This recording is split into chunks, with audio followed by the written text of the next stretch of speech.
घोसी से सपा विधायक सुधाकर सिंह की मौत के बाद घोसी सीट पर उपचुनाव होगा, जिसकी तैयारी यूपी के दोनों प्रमुख दल सपा भाजपा ने शुरू कर दी। घोसी में इस बार क्या होगा, सपा से कौन होगा, भाजपा किसको मैदान में उतारेगी, इस वीडियो में इसी पर विस्तार से चर्चा करेंगे। नमस्कार, मैं रजनीश यादव, आप देख रहे हैं लोकमत हिंदी। यूपी में विधानसभा चुनाव के पहले पक्ष और विपक्ष के बीच मिनी टेस्ट की भूमिका तैयार होने लगी। घोसी विधानसभा की सीट रिक्त होने के बाद वहां उपचुनाव होना है। सहानुभूति बनाम समीकरण की सज रही रणभूमि में दोनों ओर संभावनाओं और रणनीति पर काम शुरू हो गया है। सपा दिवंगत विधायक सुधाकर सिंह के बेटे पर ही दांव लगाने की तैयारी में है, तो वहीं भाजपा में नए पुराने चेहरे जमीन बनाने में जुट गए हैं। मऊ जिले की घोसी विधानसभा सीट पिछले 4 चुनाव से सपा भाजपा के बीच झूल रही। महज 6 सालों में यहां 2 आम चुनाव और 2 उपचुनाव हुए हैं।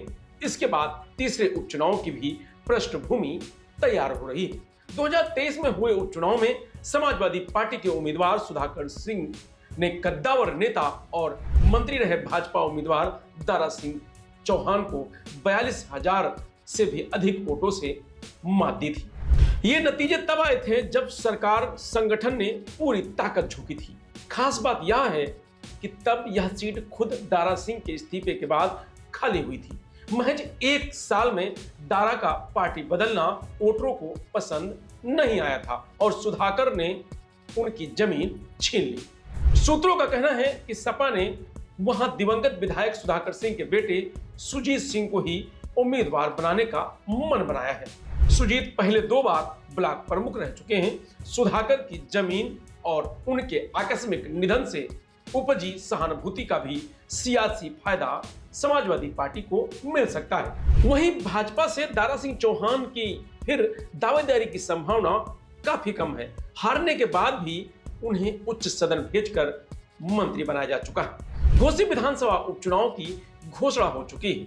मऊ जिले की घोसी विधानसभा सीट सपा विधायक सुधाकर सिंह के निधन के बाद से खाली है और विधानसभा सचिवालय ने इसे आधिकारिक रूप से रिक्त घोषित कर दिया है। इस सीट पर जल्द ही उपचुनाव होगा, जो कि 2022 और 2023 के बाद तीसरा उपचुनाव होगा। इस उपचुनाव में बीजेपी की ओर से पूर्व विधायक विजय राजभर को उम्मीदवार बनाया जा सकता है, जो कि राजभर समुदाय से आते हैं और घोसी सीट पर एक महत्वपूर्ण वोट बैंक है।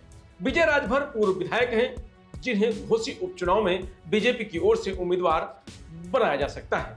वह मऊ जिले की घोसी विधानसभा सीट से पहले भी चुनाव लड़ चुके हैं और जीत हासिल कर चुके हैं।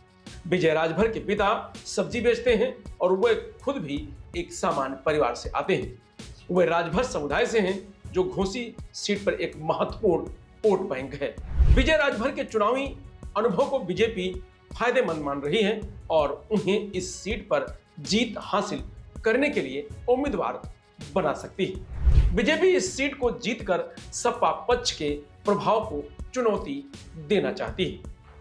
घोसी में पिछले 4 चुनावों के नतीजे देखिए तो इनका रुख तय करने में बसपा की अहम भूमिका रही है। 2017 में यह सीट भाजपा के फागू सिंह चौहान 7,000 वोटों से तब जीते थे जब बसपा को 81,000 और सपा को 59,000 से अधिक वोट मिले थे। फागू के राज्यपाल बनने के बाद 2019 में उपचुनाव हुआ तो सपा के सुधाकर सिंह से भाजपा उम्मीदवार विजय राजभर को जबरदस्त टक्कर मिली। वह महज 1,773 वोट से चुनाव जीत पाए।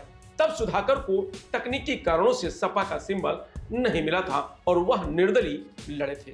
बसपा को 50,000 से अधिक वोट मिले थे। 2023 के उपचुनाव में बसपा कांग्रेस ने उम्मीदवार नहीं उतारा। लड़ाई सीधी हुई तो सुधाकर सिंह ने दारा को करारी मात दी और घोसी से विधायक चुने गए। फिलहाल घोसी उपचुनाव को लेकर हलचल तेज हो गई। इस खबर में इतना ही। आप देखते रहिए लोकमत हिंदी।